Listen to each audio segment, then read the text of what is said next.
மட்டக்களப்பில் காணப்படுகின்ற புகையிரத சேவை பற்றி பலமுறை கூறியிருக்கின்றோம். கடந்த காலத்தில் இருந்த புகையிரத சேவை என்பது சாதகமாக இருந்தது. ரொமேனியன் வகை புகையிரதம் பயன்படுத்தப்பட்டிருந்தது. இப்போது பவர்செட் வகை புகையிரதம் பயன்படுத்தப்படுகின்றது.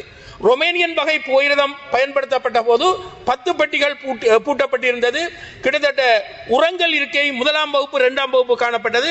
அதன் மூலமாக நாளொன்றுக்கு 10 லட்சம் ரூபாய் வருமானத்தை பெறக்கூடியதாக இருந்தது. அது பவர்செட் வகையான புகையிரதமாகவும் அதே நேரத்தில் 5 பெட்டிகள் குறைக்கப்பட்ட போது இப்போது அந்த வருமானம் 3 லட்சம் வரை குறைக்கப்பட்டிருக்கின்றது. எனவே செல்லுகின்ற நேரம் கூட தவறாக அமைந்திருக்கின்றது. கடந்த காலத்தில் கொழும்பிலிருந்து 7 மணிக்கு புறப்பட்டால் மட்டக்களப்புக்கு 4 மணிக்கு செல்லுகின்றது. இது சாத்தியமான ஒரு போக்குவரத்தாக இருந்தது, மக்கள் விரும்பக்கூடிய போக்குவரத்தாக இருந்தது. ஆனால் தற்போது கொழும்பிலிருந்து புறப்படுகின்ற அந்த புகையிரதம் 11 மணி இரவு வெளிக்கிட்டு மட்டக்களப்பில் 9:30 மணிக்கு செல்லுகின்றபடியால் 9:30க்கு செல்லுகின்றவர்கள் தங்களுடைய அலுவலகங்களுக்கு செல்ல முடியாத ஒரு நிலைமை காணப்படுகின்றது. ஒரு நாள் மேலதிகமாக விரயமாக்கப்படுகின்றது.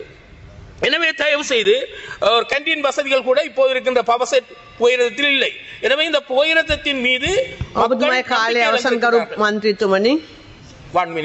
ஆகவே தயவு செய்து இந்த சந்தர்ப்பத்தில் கௌரவ அமைச்சரிடம் கேட்டுக்கொள்வது, கடந்த காலத்தில் இருந்த நேர ஒழுங்கு, கடந்த காலத்தில் இருந்த புகையிரத வகை, இதனை பயன்படுத்துகின்ற போது நாளொன்றுக்கு 10 லட்சம் ரூபாய் வருமானம் பெறக்கூடிய விதத்தில் அந்த புகையிரத சபை இருக்கும்.